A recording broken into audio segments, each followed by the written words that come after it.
നമസ്കാരം. പോലീസുകാർ ആളുമാറി കേസെടുക്കുന്നതും ആളുമാറി പ്രതികളെ അറസ്റ്റ് ചെയ്യുന്നതുമൊക്കെ ഇതിനു മുൻപും വാർത്തകളായി വന്നിട്ടുണ്ട്. കേസുമായി ഒരു ബന്ധവുമില്ലാത്ത ആളെ മർദ്ദിച്ചു എന്ന പരാതിയാണ് ഇപ്പോൾ പുതിയതായി കോട്ടയത്ത് നിന്നും റിപ്പോർട്ട് ചെയ്യപ്പെടുന്നത്. ഭാര്യയുമായി വഴക്കുണ്ടാക്കി എന്ന് പറഞ്ഞ് വഴിയാത്രക്കാരനും എന്നാൽ വിവാഹം പോലും കഴിച്ചിട്ടില്ലാത്ത വ്യക്തിയെ പോലീസ് മർദ്ദിച്ചു എന്ന പരാതിയിലാണ് ഇപ്പോൾ അന്വേഷണം ആരംഭിച്ചിരിക്കുന്നത്. കോട്ടയം ഗാന്ധിനഗർ പോലീസ് സ്റ്റേഷനിലെ ASI ആണ് തന്നെ അടിച്ചത് എന്ന് പരാതിക്കാരനായ അമലഗിരി ഓട്ടക്കാഞ്ഞിരം കറുകശ്ശേരി KM മാത്യു പറഞ്ഞു. കഴിഞ്ഞ ദിവസം രാത്രി 8-ന് ഓട്ടക്കാഞ്ഞിരം കവലയിലാണ് സംഭവമുണ്ടായത്. രോഗിയായ മാതാവും സഹോദരനുമുള്ള മാത്യു ഇവർക്കുള്ള മരുന്ന് വാങ്ങി വീട്ടിലേക്ക് മടങ്ങുകയായിരുന്നു. ഈ സമയം പോലീസ് ജീപ്പ് അടുത്ത് നിർത്തിയ ശേഷം പുറത്തിറങ്ങിയ ASI ലാത്തി കൊണ്ട് തന്നെ അടിക്കുകയായിരുന്നു എന്ന് മാത്യു ഉന്നത പോലീസ് അധികൃതർക്ക് നൽകിയ പരാതിയിൽ പറയുന്നു.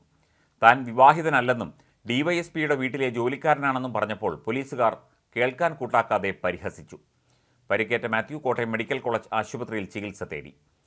ഈ ഭാഗത്തുള്ള ഒരു വീട്ടിൽ കുടുംബകലഹം നടന്നത് സംബന്ധിച്ച് ഒരാൾ പോലീസിനോട് ഫോണിൽ പരാതിപ്പെട്ടിരുന്നു. ഇത് അന്വേഷിക്കാനെത്തിയ പോലീസ് ആളുമാറിയാണ് മാത്യുവിനെ അടിച്ചത് എന്ന് സംശയിക്കുന്നു.